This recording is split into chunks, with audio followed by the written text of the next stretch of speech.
If you would like to support the podcast and get some extra content while you're there, head on over to patreon.com/SevereMMA podcast and sign up. From the rewatch to the Q&A, we will have loads of content every week. So sign up, patreon.com/SevereMMA podcast. And now, here's the podcast. Graham McDonald is an idiot. Sean Sheehan of SevereMMA.com. He even has the audacity to call himself the quote-unquote pod god. This is SevereMMA. SevereMMA. SevereMMA. SevereMMA. SevereMMA. SevereMMA. SevereMMA. The SevereMMA podcast is finally here. Welcome to the Severe MMA podcast. Here's your host, Sean Sheehan. Welcome everybody. It's episode 360 of the Severe MMA podcast. My name is Sean Sheehan, aka the Pod God, the Lord of Scoring, Shawnee T-Pod, some people call me.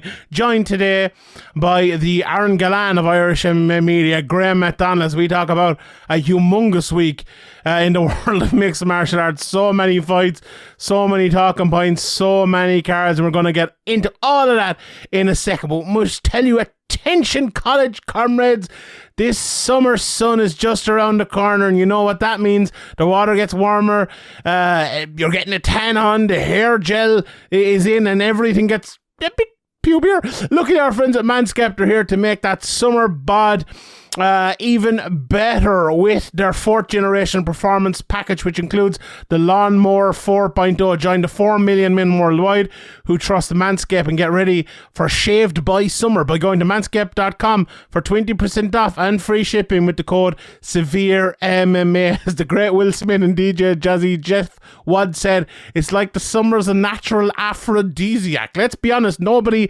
likes the big hairy guy at the beach. I've been one of them myself. It's time to bundle up with Manscaped's Performance Package 4.0, in that you get the Lawnmower 4.0, the Weed Whacker ear and nose hair trimmer, nailed it, Crop Preserver Ball Deodorant, Crop Reviver Toner, and the boxer briefs, as well as the Shed travel bag. First off, that Lawnmower 4.0. It's a 4th generation trimmer with cutting edge advanced skin safe technology, 7,000 RPM motor, new multifunction on and off switch which engages travel lock and gives you the ability to turn on a 4,000 K LED spotlight when there's a more precise shave needed. Did I mention this trimmer is waterproof too, but pool and beach party approved? Manscaped even has you covered with our signature crop mop ball wipes for, dare I say, spontaneous decisions. Want to take it up a notch? Manscaped's Shears 2.0 is an all-encompassing nail kit to tackle those gross sandal nails you may acquire.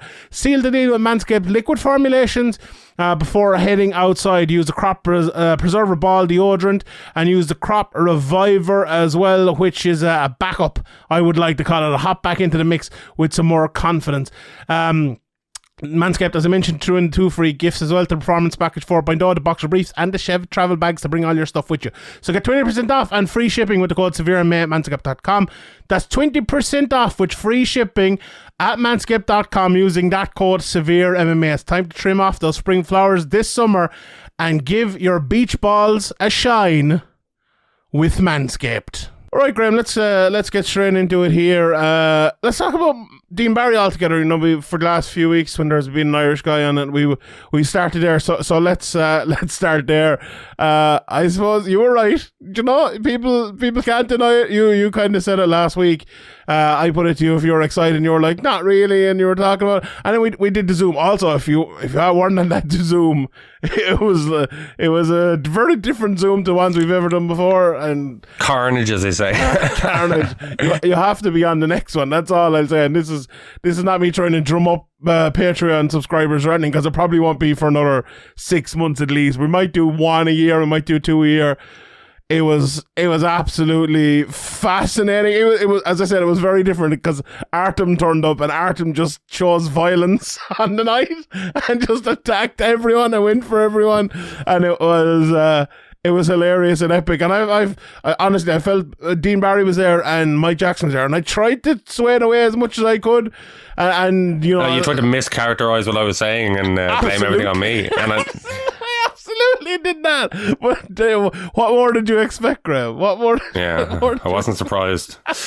But what you did say was basically true, and I think a lot of people were kind of saying it as well, that, you know, nothing against Dean or nothing against Mike, as you know, Philip O'Connor said on our Zoom as well, but it's the UFC putting like this level of fight on in an opening spot in the UFC, and I saw loads of people were saying last night, to be fair, you said it before, and like, not to say that in 3 or 4 times fight that Dean couldn't be in the UFC, not to say in maybe 6 or 7 fights time, if Mike got a good run together, if he chose to do that, he couldn't be in the UFC. It's just where they are right now. It seemed a bit bizarre, and the way the fight went even before the finish, which I have actually a lot of thoughts on the finish, but we'll get to that in a while. What were your thoughts, having said what you said last week and having watched it? Yeah, well, I think it wasn't a great fight. It looked like, you know, Dean has definitely, like we talked about it before, Dean definitely has some really good tools, some very good talent and promise, and, you know, he's a prospect. But over the years, we've talked about it with so many guys. We want to see them kind of build themselves up, fight local shows, fight Cage Warriors, things like that. Fight like, you know, Bama in the past and all that, or fight wherever you can, basically, and get experience against you know, the appropriate guys for your record and for the stage of your career. And we've seen, you know, guys like Reese McKee like really kind of come into their own and, you know, really earn that UFC shot. And maybe it didn't go the best, but if he had been in there, you know, when he was what, 4 or 5 fights deep into his career, it would have been even worse. So you know, yeah, as you said, it's just too early for him to be in the UFC, I think.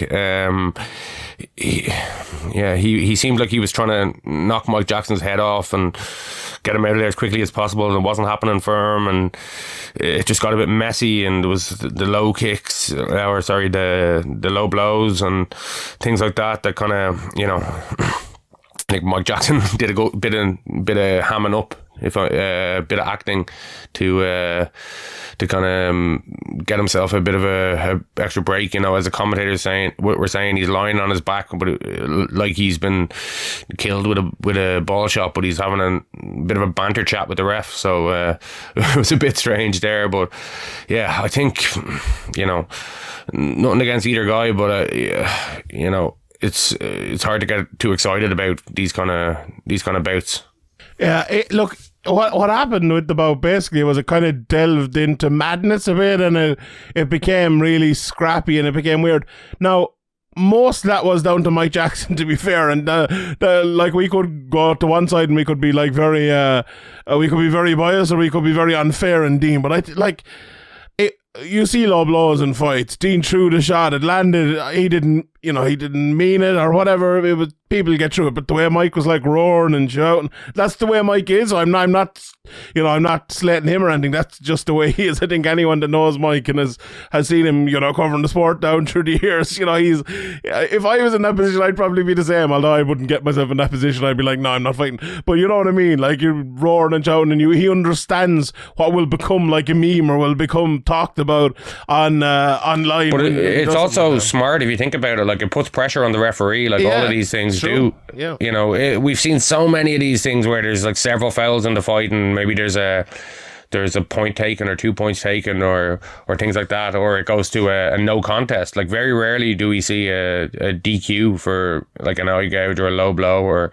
you know, grabbing the fence or anything, like grabbing the shorts, anything like that. So, you know, Dean can kind of, in a way, count himself a little bit unlucky, because the precedent is kind of there that you kind of get away with as many fouls as you want, or you get points taken, you don't really end up losing by DQ. But, you know, Mike Jackson put the ref in a kind of awkward position, and the ref, you know, you can't really argue with the DQ, really, because I think we'll get to that in a second, but just because of how bad it looked when they go look at the replay, you can see what the ref's thinking. You know, he's thinking, oh, this looks really bad. Like, yeah, it's true, and as I said, I'll get into fully that in a second. But just before we get to that, the fight itself, like, I don't think anyone could deny that Dean was winning that fight pretty well. I think DC actually did a great job of commentating on this fight. Oddly, is probably the only one ever. Are you feeling okay? Not really, but Felder did.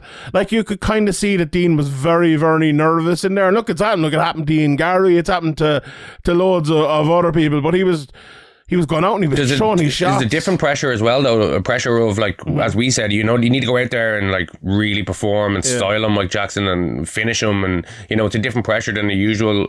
Usually when a guy's making his UFC debut, if you offered him the decision, he'd probably bite your hand off. But or the decision win, he'd probably bite your hand off. But with Dean Barry, I don't think he would have. I think he's going out there thinking, I need to finish this guy, and maybe that showed a bit in how kind of wild he got at stages. And that turned into the fight becoming, like, not necessarily an even fight, but where Mike Jackson had moments as well. Whereas maybe if Dean had kind of held back, we know he's a very talented striker. If he hadn't gone out and thrown those shots and maybe overthrown those shots, he could have made it look a little bit easier. Just touch him, kind of frazzle him, and then you can land a big shot when you waited for it to come. But all of that put together made it look a really scrappy fight. It made the people, like you, and I hope I'm not mischaracterizing you, that said, like, this fight probably shouldn't be on the UFC card. It made those people look right, and you can't deny that. And I hope Dean gets another shot, because this was a weird way, the way it ended and everything like that. But it wasn't a good performance from him. It was probably actually not a bad performance from Mike Jackson, honestly, because he was a massively underrated or a massively overmatched underdog, I should say here. And everyone's expecting Dean to silence him and knock him out, and when he didn't, it doesn't look great. But look, Dean's in a good camp. Defensively, like, Mike Jackson actually looked like way better than we've seen him in the past. So, like, fair play to him. He definitely went out there and performed better than most expected. But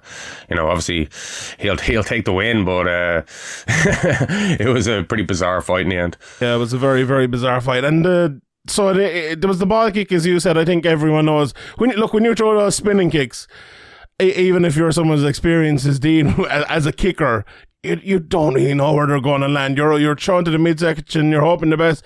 But Dean was kind of saying all week, he's not that much taller than me. He's miles taller. And there's more time. There's more time for your opponent to move as well, and end up in a position where it hits the balls, instead of where maybe he was standing when you started throwing it. Like, if you just throw a normal leg kick or a normal body kick, it's much faster. Like, the time for the opponent to move out of the way is less. And we've seen so many times guys try some kind of spinning kick and it go awry, like it miss completely or go low or hit the ball. So yeah, I wouldn't be saying that was dirty or anything like that. Absolutely not. Yeah. So when the fight finished, it was actually, I think, turning into a Dean Barry fight. He was landing some good shots. Mike did land a counter or two, but Dean was kind of styling on him. I think he was kind of holding him back at one stage as well. Yeah, I think he was holding back, and he strikes a little bit more in terms of he was throwing him with more technique. He was throwing him very, very well and landed him very well. He wasn't overthrowing his shots.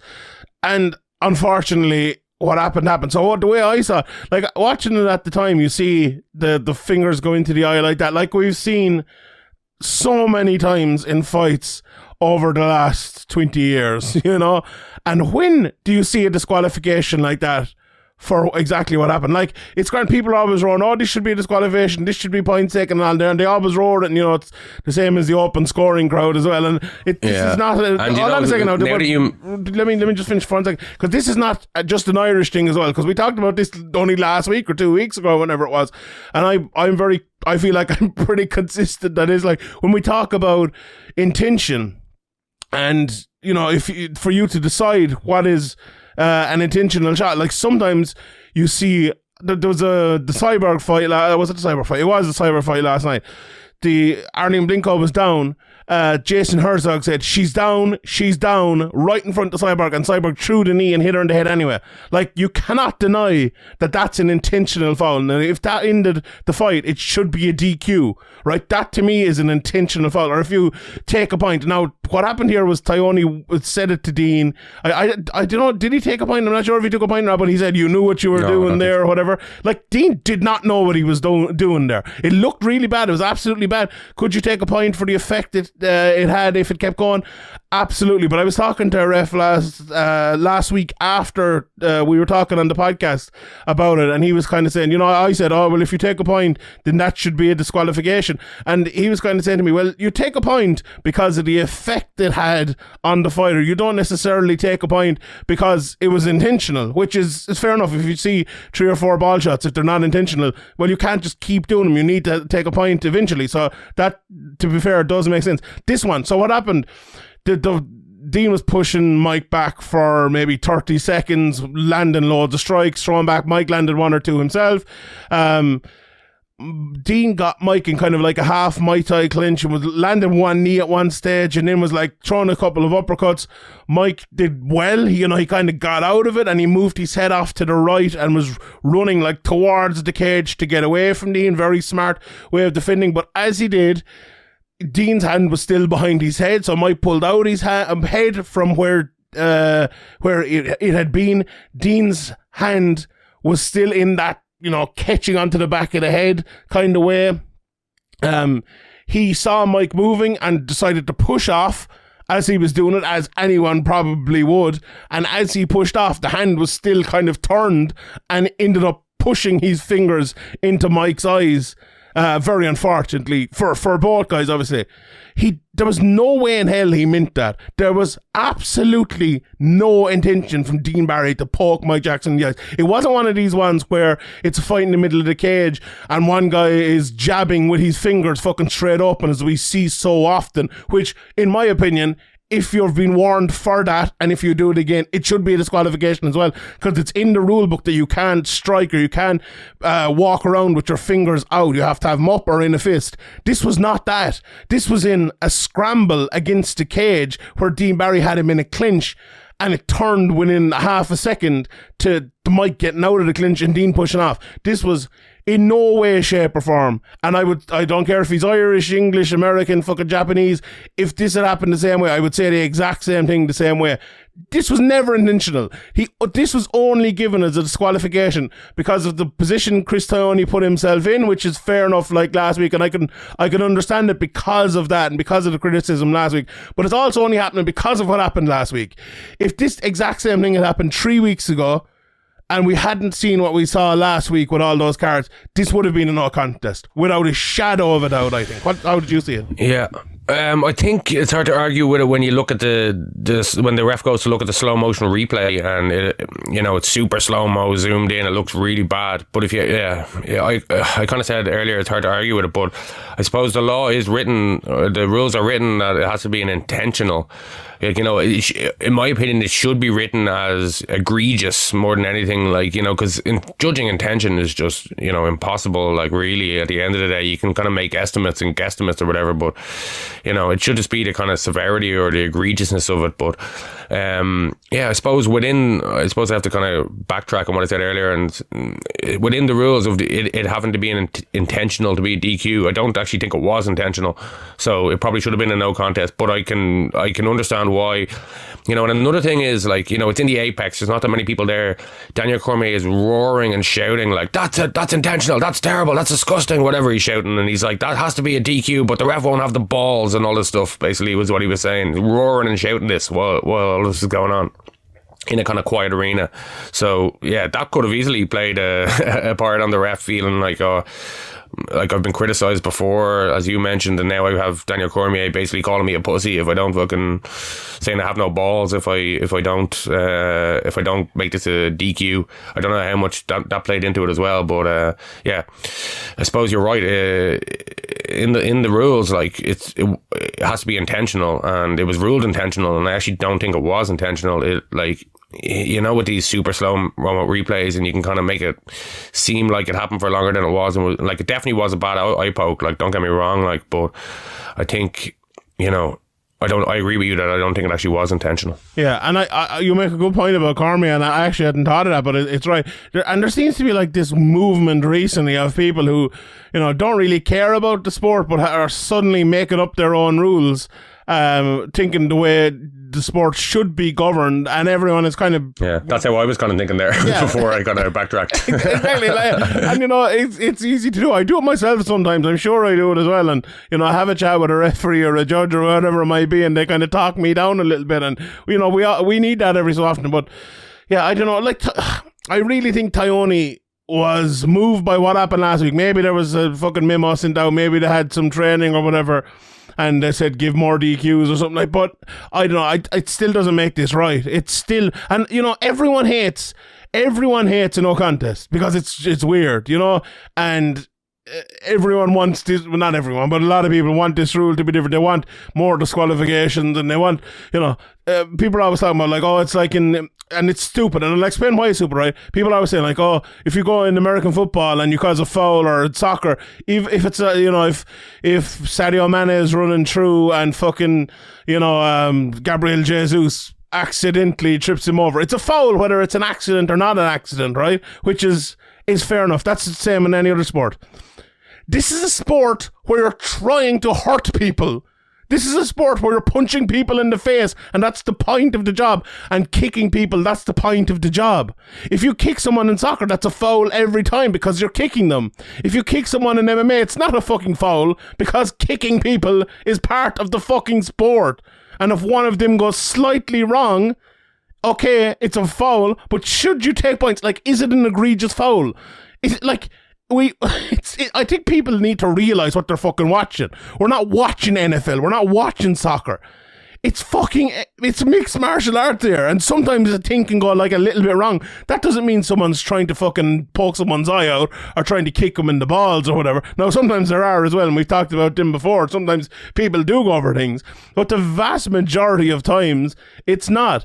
And I think people are getting way overboard. Say, oh, this should be a disqualification. And while on the same breath saying, oh, fighters, you know, we need to respect fighters more. Like, what? And it's not just because it's Dean Barry, but I've argued for this for a long time. I point deductions are something I'm not necessarily against, but I think we need to find a different solution because I don't think point deductions work.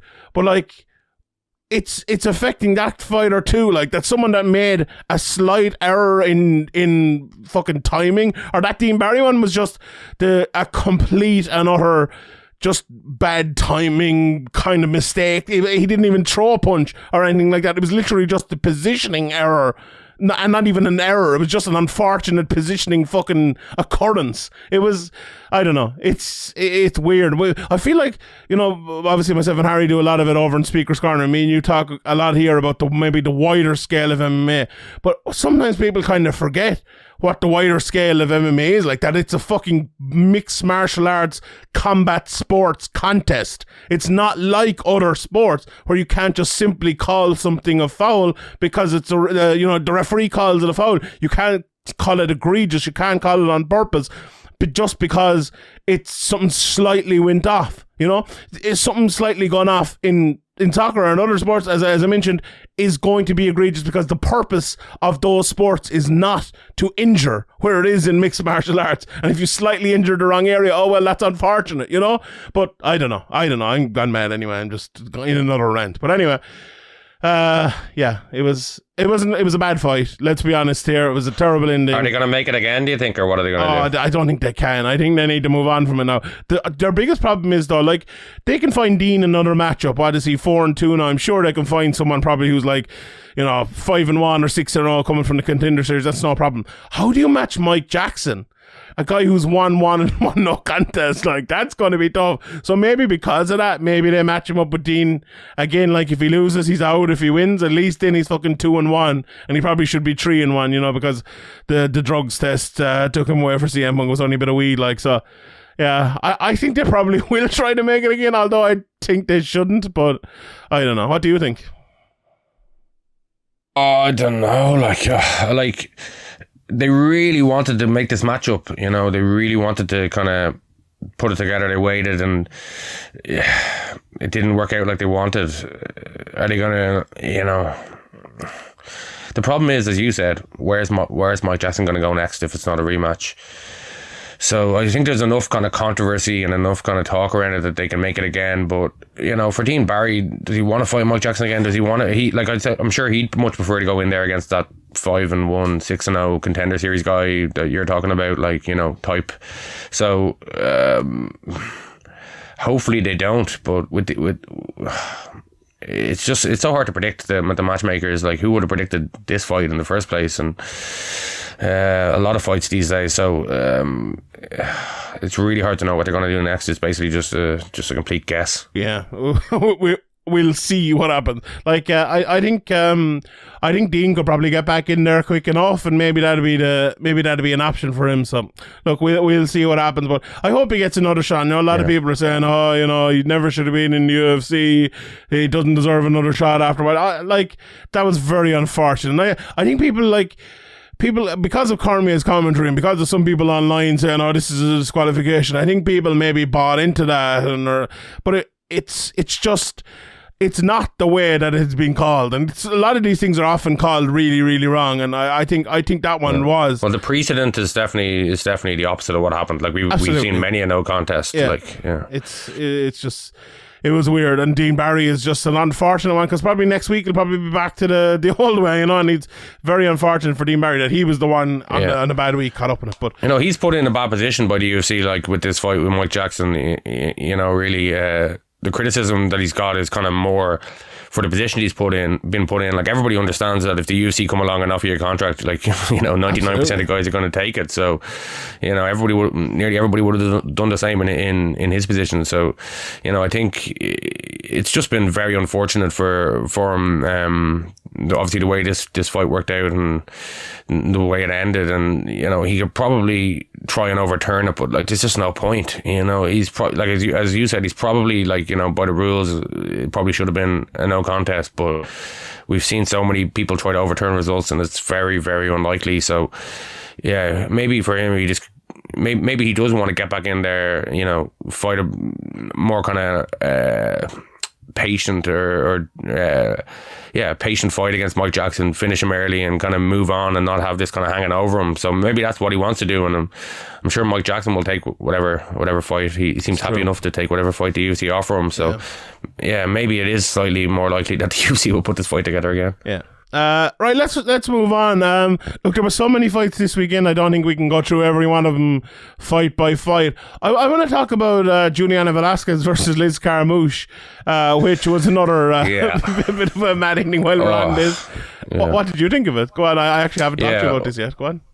Well, obviously Velasquez is winning pretty comfortably the first few rounds, and got in a bad position and ate some really tiny, you know, nothing ground and pound shots, and the fight was stopped. I don't know if it was because they're women, but like, if a man's fight was stopped like that, I think there'd be bigger outrage. So maybe I'm reaching at something there that isn't there, but I think we saw it in the past where refs were kind of stopping women's fights earlier, and maybe that played into it here. But just a terrible stoppage, like really bad. I would tend to agree. Yeah, it was one of those ones as well where, when I saw people waking up on Saturday morning and they saw the clip and they were saying, oh, that's a bad stoppage, where everyone watching it live or watching the whole fight, as you did, I think, the next morning, everyone said it was a bad stoppage. It was weird. It was one of those ones where if you take it in just what's happening in those 3 seconds, maybe it doesn't look as bad. But for what I saw in that, like, it was in a position, as you said, Velasquez was winning. That shouldn't really matter. If there's 10 seconds of overwhelming damage and someone's fucked, it should be stopped. But there wasn't really. Like, Carmouche was kind of... But it wasn't a mercy stoppage, you know what I mean? It wasn't like she was 3 rounds down and it was going the same way, and she got into a bad position and ate a couple of shots. Like, yeah, and like, the weird thing about it was, right, Carmouche was kind of... She was doing, do you know those elbows that you kind of like slide off the face, where she's trying to land them but she can't really land them because Velasquez is too close to her, and she was trying to land shots and there's absolutely no problem. She was doing well in that position, but Velasquez was tucking her chin. She was trying to get out underneath. She was stuck in a fucking crucifix position. It's very hard. It's the toughest position in MMA, and for my money, she was trying her best. Then those elbows where she like pushes her head down kind of came into it. As she did that, Velasquez tried to get her left arm inside to protect herself, and to make room for her left arm, she put her head down, and then Carmouche was able to land the 2 elbows that you talked about. They were big elbows, but they weren't, like, people were saying, oh, she could have crushed her orbital bone. They weren't big elbows. They were just normal elbows. They weren't like, yeah. The camera angle did change then, to be fair, and I didn't see a great angle. I saw the other angle of it. It didn't look like there was anything massive. Maybe Mike Belcher, and given the benefit of the doubt, maybe he saw her going out or something, but it didn't look like it. And then he stopped the fight. I saw a few people saying what you said there about is it a women's stoppage and things like that. And look, we have seen that in the past, and I wouldn't rule that out. Honestly, it was one of them. There was a lot of people as well saying, they made a big deal about it being, a night for the army people, and both Liz Carmouche and Mike Beltran were Marines. Now, I wouldn't bring that into it. I don't think Mike Beltran went out there and said, "Oh, look, if Liz Carmouche is winning, I'm going to give her the fight." I didn't buy into that. But in the moment with the crowd screaming, we've seen it in soccer. Like, the refs be put under pressure by the crowd and make a wrong decision. I think he made a mistake. I think that's exactly what happened. But I don't think he purposely did it because they're both Marines or anything like that. I think that's very unfair. In my opinion, he made a mistake. Other people don't think that way, to be fair, but. You're in a world title fight as well, and it's not as if, as you said, it's not overwhelming damage. It's not damage that was to someone who had been beaten down for 3.5 rounds or whatever it was. This was someone who was basically taking their first shots of the fight. There was nothing overwhelming about it. She was clearly trying to defend herself intelligently. How is tucking your chin underneath someone's body not an intelligent defense?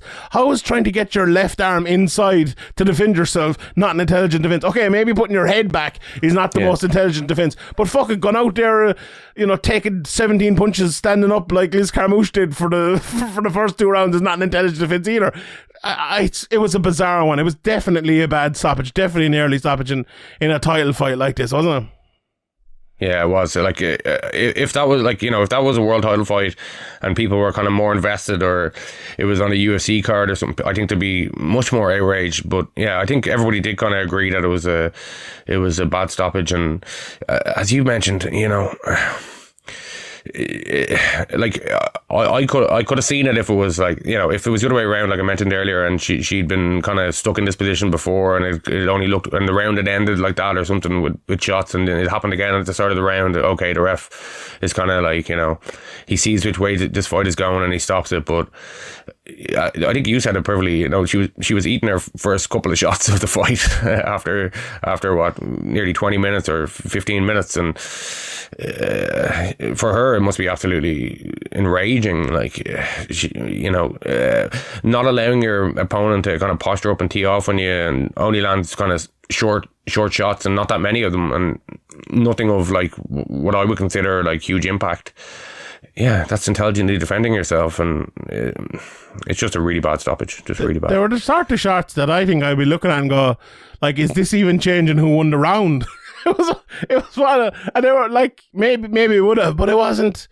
Yeah, it just wasn't. It probably would have continued for a few more. Maybe it wouldn't have. Maybe she would have got out, but we'll never know now. But it was just. Some people were saying if you let it go the extra 13 seconds or whatever, it would have either ended in a vicious stoppage or a broken orbital. I don't buy into that at all. I think she would have easily got to the end of the round. Or she hears the 10-second clapper and goes for an armbar or something. We'll never know. Tucks her chin back in underneath Carmouche when she realises she can't get out. She was not out at all. Maybe when he saw the head going back, he mistook it for her being knocked out or something, when it was actually her trying to make room. That's how I saw it anyway. Maybe she'd say different. Maybe she'd say the same. I'm not sure, but her eyes were open. She wasn't out. It was just, it was a bad stoppage. And look, it looks like they're making a rematch, because the next day Lima McFarlane lost to Justine Quiche. And I have to give credit to Bellator though. Look, they've been matching people apart. Now people are saying, Justine Quiche is coming off of 3 losses, but Lima McFarlane is a good fighter, but not the best fighter in the world. And I think Justine Quiche was a tough matchup for her, and I mentioned it in one of the shows this week. And Bellator have been doing that a lot recently. We obviously saw Patchy Mix against James Gallagher. Benson Henderson is fighting Peter Queally. Peter Queally just fought Patricky. Brian Moore got Lugo. MVP is fighting Storley. The hometown kind of people are getting tougher and tougher matchups. And was a criticism of Bellator before. So I think we have to give credit to them for matching people up a little bit more tough. And some people mightn't say that this was what that is, but I said it last week, and I really think it. I thought that was a tough matchup for someone of Alima McFarlane's quality. So look, it obviously is bad for Bellator because they love Alima. She's a massive star for him. But you know, the Juliana Velasquez Liz Carmouche rematch is the fight to make. Now, also must give credit to Bellator as well for just being a bit different. You know, they had the Hawaiian shirts on. They had that unbelievable walkout for Lima McFarlane where they had like all the Hawaiian singers and drummers and everything like that. It was just different, and we don't see much difference in MMA these days. And it was great to see it. You know, I would love to see even more of that in Ireland. You know, we see it with Queally with the walkout, but I don't know, maybe they'd get a few leprechauns to dance. Oh God, please don't.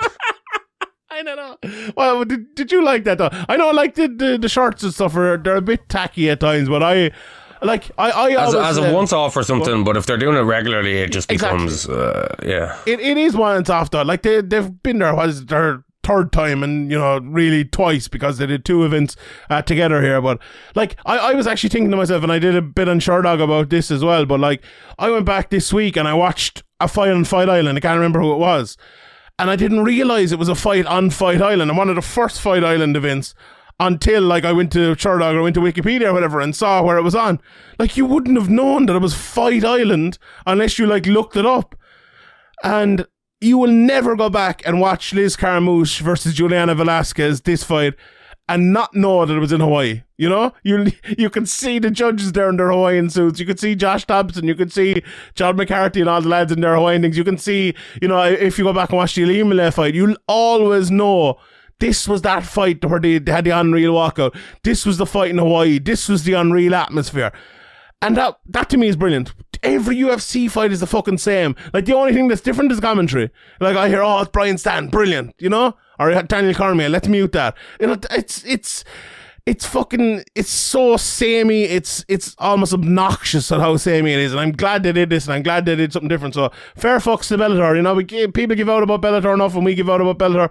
I think they deserve credit for doing something different. And people as in Sean Sheehan. I give out about everything though. Like imagine waking up trying to be Sean Sheehan every day. Fuck's sake. But Bellator put on the card of the week on Bellator 279. Let me quickly run through Bellator 278. Oh my god, we have to talk about this Weber Almeida fight. One of the most outrageous things I have ever seen in mixed martial arts. So Weber Almeida threw an inside leg kick at Fabricio Franco, hit him, I would say, halfway up the inside of his leg. Franco went down and said, oh, he kicked me in the balls. Oh no, he kicked me in the balls. And he kept playing it up, and then the referee I think it was Jason Herzog was the second referee outside. He looked at the replay and he told the referee in there, he was like, no, he hit him in the leg, it clearly didn't hit him in the balls. And then the ref was going up to Franco, was like, okay, you need to continue, do you want to continue? He's like, oh, my balls, boy, I'm on my balls. And and then the referee, leg kick TKO. The referee was like, if you don't get up now and fight on, it's going to be a loss. And he's like, I can't, my balls. And then the referee's like, grand, and just finished it by TKO. Like, maybe he hurt his leg. It didn't look like he hurt his leg. He was holding his balls. I don't know if he was saying my balls or not. Yeah. I just added in that. He could be very, very kind of on his side and say maybe like his ball got stuck under his cup or something. But yeah, I know. Like, but like I don't know. Like it looked really bad. It looked like terrible acting, and you know. It's good that they had the ref cage side to look at it, and you know, not let somebody get away with that. We've seen in the past, you know, people. I believe Josh Koscheck faked something. I can't remember. My memory's terrible. But we've seen people kind of win with faking stuff. So it looked to me like he completely faked it. But there's no doubt in this one. There's no doubt. Yeah, I think like, you know, if you look at that replay,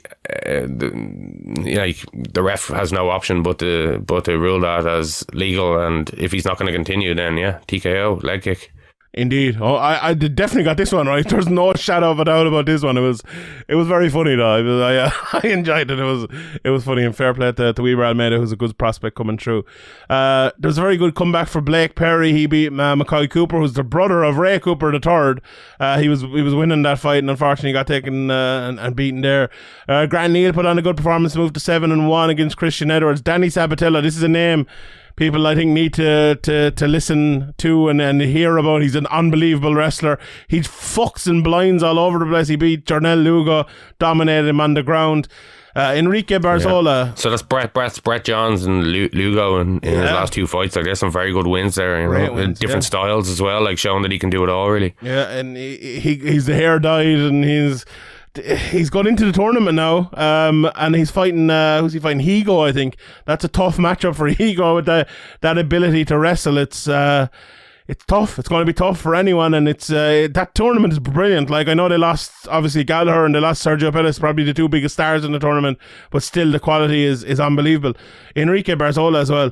This guy he's 18-5, and this guy's one of the best fighters in the world, honestly. He's really, really, really, really good. And I can't believe the UFC let him go, and he's doing great things in Bellator. And I'm a big fan of Enrique Barzola. He's just what you want as a fighter. He beat Mikhailov last night. He beat Darian Caldwell before that. Like, if you look at his losses recently, he lost to Ivalov and Aguilar, 2 good guys, but he's beaten Christian Benitez. Draw as well. Like, you can kind of understand with his previous 4 fights why the UFC cut him, but he was on a good run before that in the UFC. So it was probably a bit harsh to cut him, but he does look much improved. As I said about Lugo, or about sorry, not Lugo. Sabatello. Yeah. His last two wins are big wins and different styles, and if he continues the way he's looking recently, he looks to have put it all together, and I think he's maybe the dark the UFC will come back for him, or maybe dark horse in that tournament. Maybe he can sneak into the final, and then you never know what happens. $1 million would be nice, wouldn't it? It'd be tasty, like, so fair play to him. We talked about the main event, Carmouche and Velasquez. As we both kind of mentioned, Velasquez was just running the fight. Yeah. Carmouche was trying her best, to be fair. But look, it's whatever way it ended. It's great for Liz Carmouche. I think everyone was happy. She did nothing wrong. She did nothing wrong. I think people were mentioning on Twitter and stuff. She was in the first kind of female main event against Ronda Rousey in the UFC, and obviously lost out there when Ronda Rousey bit her, so bit her way out of a rear naked choke. She did. And ended up winning. So sometimes you get a bit of luck, and sometimes you don't, and fair play to her. It was 9 years coming, wasn't it, Greg? When she got it back eventually. Fair play to her, yeah. But as I said, look, they'll do the rematch, and it'll be great. So commiserations obviously to Velasquez, but Carmouche, if anyone deserved a bit of luck, I think it's her. She's had a tough enough life, and I remember when she had that fight, she went and bought a sofa for her house because she didn't have one, and for someone to come from that 9 years later to be still here at the top of the game when Ronda Rousey's kind of long gone, fair play to her, fair fucks to her for holding in there, and 38 years of age. What an achievement, and very, very, very good. And even in the fight, okay, she was getting badly beaten, but at the end of this round, she could have gotten the finish if it had kept going on, and no one would have been given out. She stayed in there. She refused to give up, and she was getting beaten, but she wasn't overwhelmed, and she wasn't looking like maybe she was getting finished or anything like that. She did a good job, so fair play to Liz Carmouche. But Velasquez, I really like Velasquez. I think she's a fantastic fighter, and I'm looking forward to a rematch. We'll see how it goes. Then Bellator 279, didn't catch most. Jumping all over the place. Yeah, well, we might as well. Lance Gibson Jr. won on the opening fight. I didn't manage to see most of the prelims because the UFC was on. Coyote Yamauchi got an armbar. So fair play to him. Jiu-jitsu is king, as you always say. Jiu-jitsu, Sean, as is proven this weekend. It was a great night. Do you know what though? I led Jiu-Jitsu's downfall, but I also predicted its comeback about 6 months ago.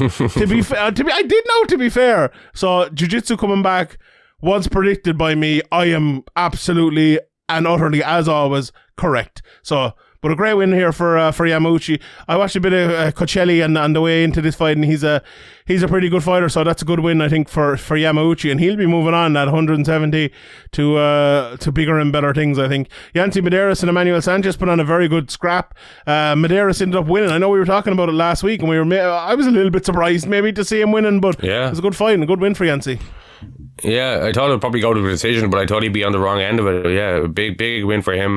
Fair play to him. You know, Manuel Sanchez is maybe another guy that's kind of like Yansky Medeiros, where sometimes he turns up and he looks great, and sometimes he turns up and he doesn't. So, but maybe that's being a bit harsh to Yansky. You know, he did put on a pretty good performance. You know, as you said, a bit unexpected, but we've seen him kind of do it before, so maybe we shouldn't have been that surprised. Yeah, some people, I think the time out of the cage really hurts him, but Yancey, it seems like maybe it doesn't. So, you know, fair play to him. It depends what you do with it, I suppose. If you're out drinking and out partying, it's probably not going to help you. But if you're in the gym improving, then it didn't stop Nate Diaz, did it? It didn't stop him. Fair play to him. But anyway, Patchy Mix and Haraguchi. What an upset here! What a fight!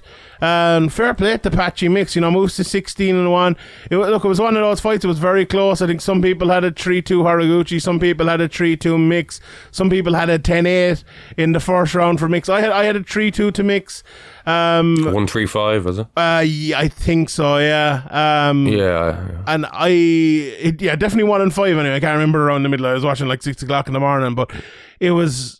Look, Mitch Mix won with his size, really, I think, and he won with his wrestling and his jiu-jitsu, and when he got to that point, Haraguchi really kind of couldn't deal with it. He was trying his best to fight on the outside, and he was being loose and elusive and everything, and when he was able to do that, he did it very well, but it only took 1 second for kind of Mix to catch him and take him to the ground.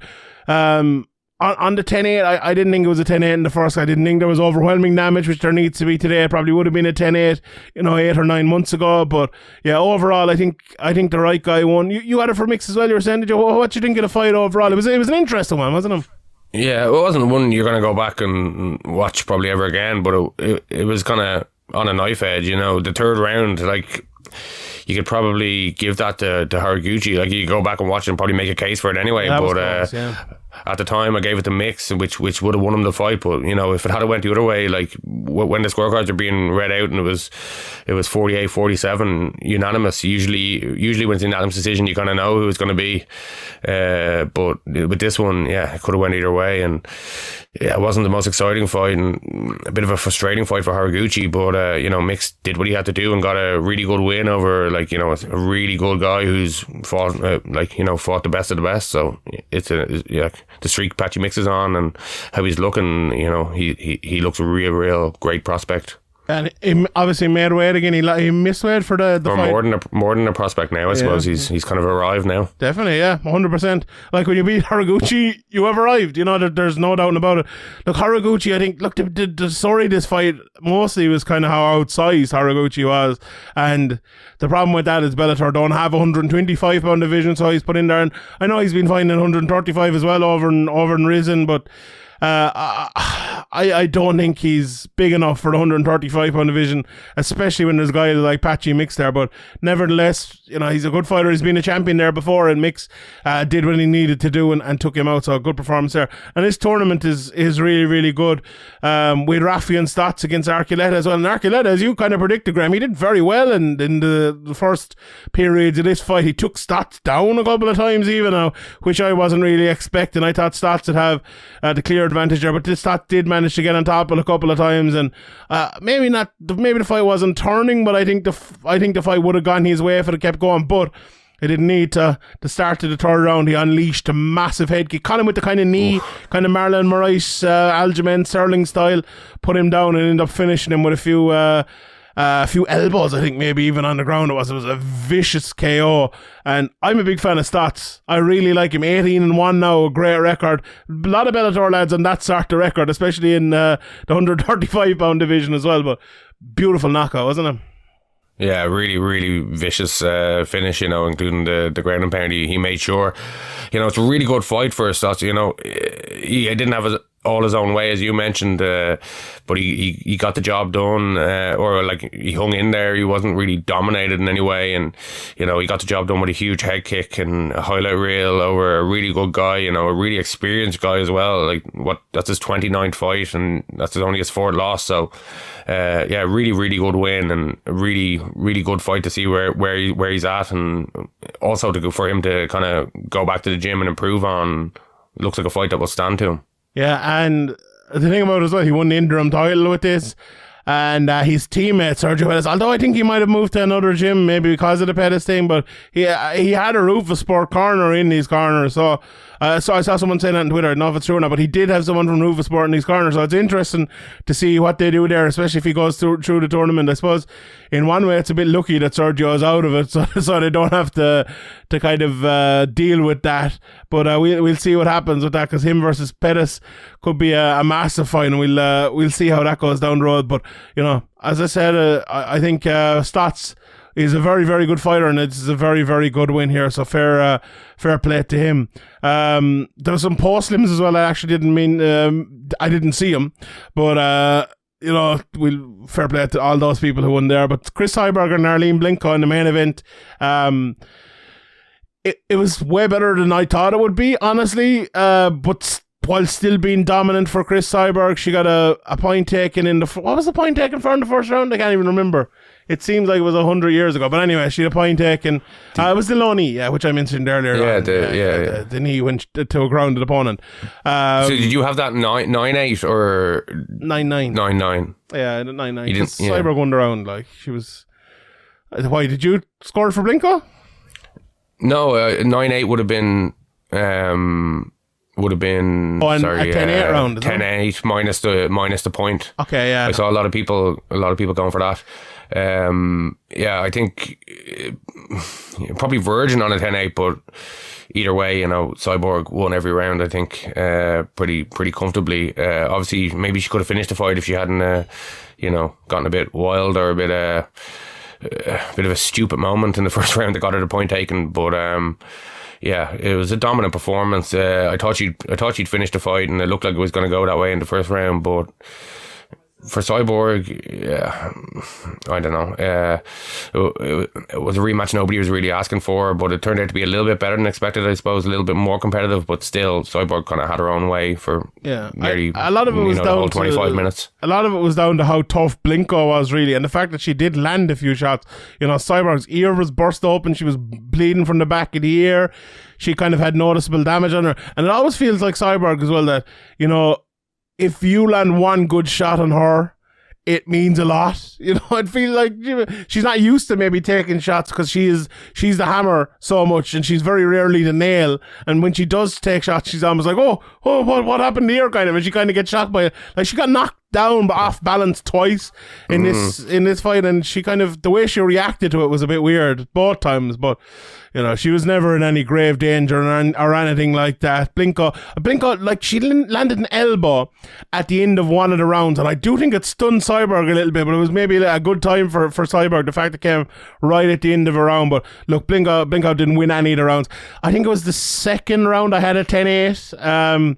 I just think not much came back, and Cyborg landed a lot of shots. But anyway, I had a 49-44. I think most people had a 49-45, as did the judges. So a very good win for Cyborg. And afterwards, she called out Amanda Nunes, she called out Kayla Harrison, and she'll probably be fighting, probably not Sinead Kavanagh next, because Sinead is out injured at the moment. But, Jeanette Harding lost as well on this card. So that's it's a tough one. Who are you going to match her up with next? There aren't many options out there, so we'll see. Kat Zingano maybe is the most obvious one, and that's probably the fight that will happen next. Maybe Sinead next February in Ireland. That'll be fun. But I think Cyborg doesn't have much left on her contract, so we'll see what happens with her. We'll see. We will see. Right, let's move on and talk a little bit about the UFC. There wasn't much to talk about in this UFC card, honestly. We already mentioned Mike Jackson and Dean Barry. Philip Lins beat Prakanyo in a unanimous decision win, as did Preston Parsons, who had very, very good wrestling. There was a lovely finish for Ori Quilling over Cameron Else. I think, Cameron Else came into the UFC in 2020 against Kyler Phillips, got finished pretty comprehensively there, finished again pretty comprehensively here. I wouldn't be surprised if that was his last UFC fight, honestly, especially, coming into the UFC, having beaten a guy who's 3-14, 0-1, 4-0, 0-0, 1-1. Not exactly, not exactly setting the world alight in terms of who he'd beaten before. But he has that win that everyone talks about against Paddy Pimblett back in 2013, which seems like a lifetime ago, and he's beaten Dylan Tuke as well. So he is no mug, but he's another guy that probably probably didn't deserve his spot in the UFC at the moment, but I hope he gets another opportunity, because it's great to see people from this side of the world getting it there. Maybe he'll get one on the London card, but it'll be a big fight for him. But Ori Koling is a very good prospect, I think, and it's interesting to see where he goes. Although he's fucking 31 fights or something like that. Anyway, Tyson Pedro, I gave it as my bet of the week, my flyer of the week over Sherdog, first round KO, and that's exactly what he got. He put on the sort of performance that I think people were expecting from Dean Barry, maybe. He was very, very patient, looking for the shot, wasn't forcing it, wasn't trying to land that big shot all the time, landed some lovely leg kicks, and when the big shot came, he took it and he finished Villanueva, who was a massively outmatched opponent. I've always been a fan of Tyson Pedro. I like him a lot. He's had his issues down through the years, and he's had massive injury issues as well, but as a fighter, he's a very good athlete as well, and I'm looking forward to seeing where he goes next. So a very good win for Tyson Pedro there. He kind of referenced in the post-fight interview how kind of hard it had been with the injuries, and said he was really proud of himself to come back and stuff. So he's obviously gone through some hard times, but he looked in great shape. He looked sharp, and he got a really nice finish, leg kicks and uppercut finishes. Absolutely, perfect Fantastic performance and perfect comeback for Tyson. Indeed. Sergey Kandozov got a nice KO then against Dwight Grant. Barry Alt and Jordan both got guillotine finishes. Lovely one-arm guillotine from Jordan against Lando Venata. Well, it actually wasn't. He finished it with it locked. Yeah. Oh, did he? With two hands. Oh, yeah, okay. Yeah, the commentators kind of shouted that it was one arm, but it actually wasn't. Okay. Then Claudio Puelles got the unorthodox knee bar, according to Brendan Fitzgerald. Like, what? A knee bar is unorthodox? What are you talking about? But it was pretty slick though, and pretty sharp. Lovely transition. Yeah, fantastic. Jiu-Jitsu came back as predicted by me. It was brilliant. Knee bar, but it was lovely. Macy Barber as well got a good win. Put a lot of damage on Montana De La Rosa with her against the cage. She did a very good job there, so a good run for Macy as well. And in the main event, another Jiu-Jitsu. The first ever standing arm triangle, they said. Yeah, I'm surprised Olenek hasn't got one. He probably has one in his career anyway, but maybe not in the UFC. I always think of Neil Seary versus Mikael Solander. Remember that Cage Warrior show above in the Helix, where Solander was catching everyone on him, and he caught Seary on it, and Seary managed to survive. I always remember that's my favourite ever standing arm triangle, even though it didn't finish. But good stuff here from Andrade. I thought Limas would win. I think Limas was doing a little bit better. She was kicking that leg. She was winning the fight, but then, Andrade muscled her way in. You could see that she was looking for it. It suited her height and her strength against Limas. And it was a beautiful finish, a very, very good finish. And what can you say more about it? Andrade calling for title shots again. And you know what? She's probably not too far away. So fair play to her.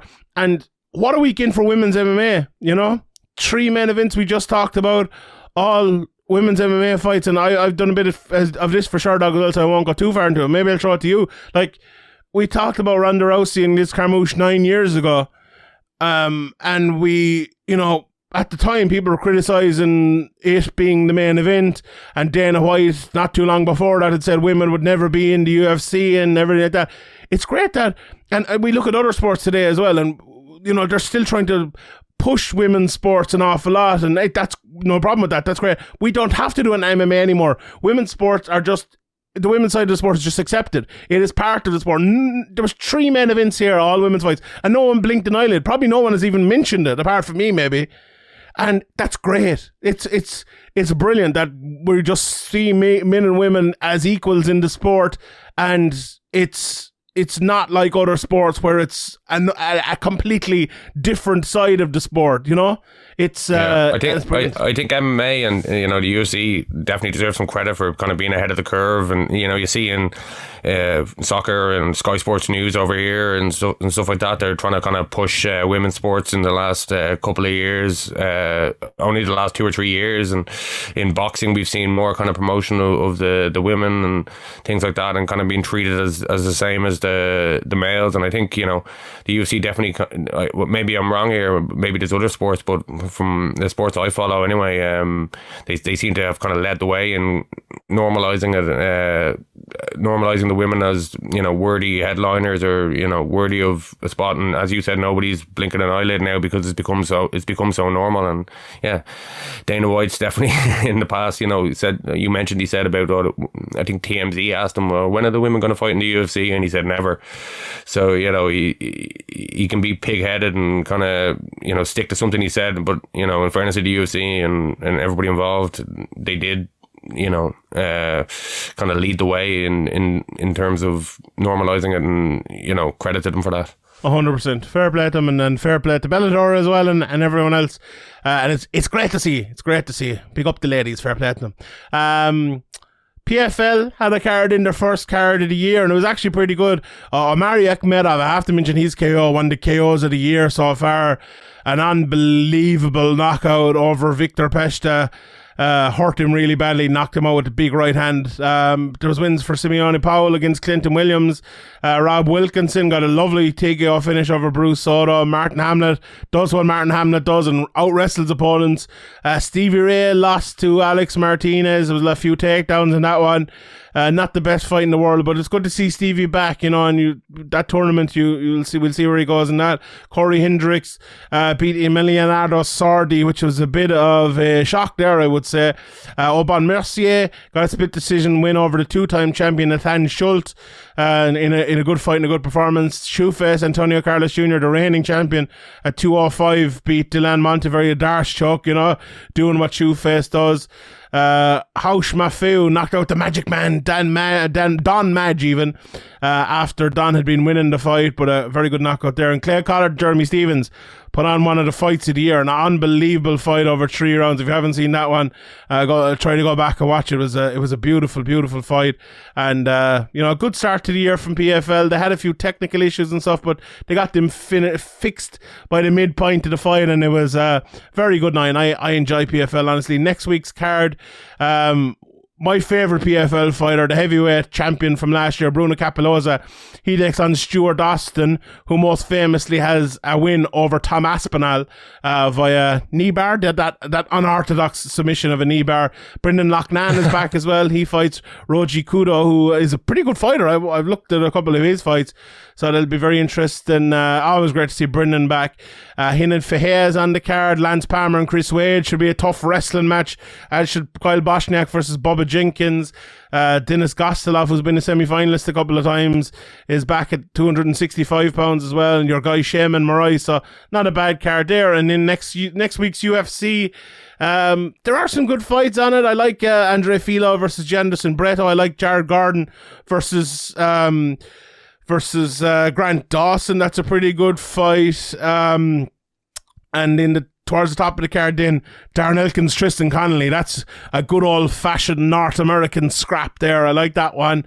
Jake Collier Arlovsky is probably going to be another decision win for Arlovsky. In the main event, Rob Font against Marlon Vera. I have a full preview coming out on Sherdog on this with my guy Spencer, but what do you think of that main event, Graham? I just think Rob Font is going to be a level above Marlon Vera. What do you think? Yeah, I was looking at the odds, and it looks like a pick 'em fight on the odds, but I was thinking the same. I think Rob Font, you know, that could be, you know, I'm not giving any betting advice or anything, but personally I might be putting a little wager on Rob Font.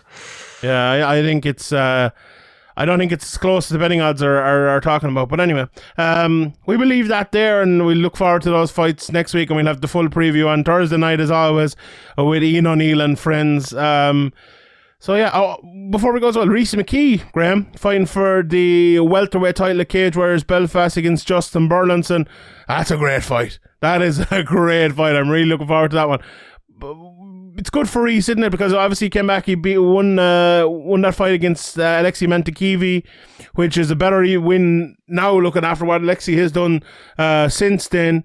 But, you know, Reece coming out of the UFC obviously had a very, very tough time there, getting back to winning ways here last time out, and now fighting for the Cage Warriors title. It's a big opportunity for Reece, isn't it, Graham? And it's great. Obviously, I haven't known him for a long time. It's great to see him getting that opportunity. Yeah, definitely. Yeah, like you know, we mentioned it a few times, but his UFC debut was ridiculously difficult, like a basically impossible task. And Alex Morono fight was, you know, close enough fight that it didn't go his way, and he was unlucky to get cut, and it was important he bounced back, and he's back into a title shot now, and Burlinson is a good fighter, but I'd expect Reese to go in there and have his own way here and become the champion again, and maybe that will lead to a quick turnaround and a title defense, and maybe back into the UFC. He could get a quick turnaround and back into the UFC. Yeah, he was never the champion before, though, was he? Remember he was supposed to fight for the title and then he got signed by the UFC. So this is almost coming of age, maybe nearly. It's kind of going back to where maybe he should have gone down in the first place. But he was right to take the opportunity and everything. But he's done it the right way. He's built himself back up, and it's great to see him getting this opportunity. And I'm sure we'll see more announcements over the next while about fights on Belfast and everything like that. But we have taken up our hour we have taken up our hour of everyone's time for today, so we will leave it at that. No time for Man United talk now. I didn't even see the game, so I can't talk about it, and I won't be watching it anymore. Which one? Tin Hag, great manager, can't wait. He's the next Klopp. He's going to take Man United to the next level. It's fantastic. Looking forward to it. But we will leave it at that. Thanks everyone for listening. Patreon.com/SevereMMA podcast if you want more content and you want to help us out. It's only $5 a month, to be honest. It's only like fucking 20 cent a podcast. If you found 20 cent in the ground, you'd hardly pick it up. Do you know? So lash that over to us. We will continue to provide you with beautiful MMA content like nobody else can. Let's be honest. They all want to be us, Graham, but they ain't us. They ain't Sean Sheehan. They ain't Graham McDonald, because we're fucking the best. That's fucking it. Graham, see us out with your quote for the week. Go on. All right. Jurgen said to me, we'll win the Champions League. He said so. I'm in love with him and I feel fine. Can you fuck up? Can you stop? We'll see you next Tuesday. Or whenever.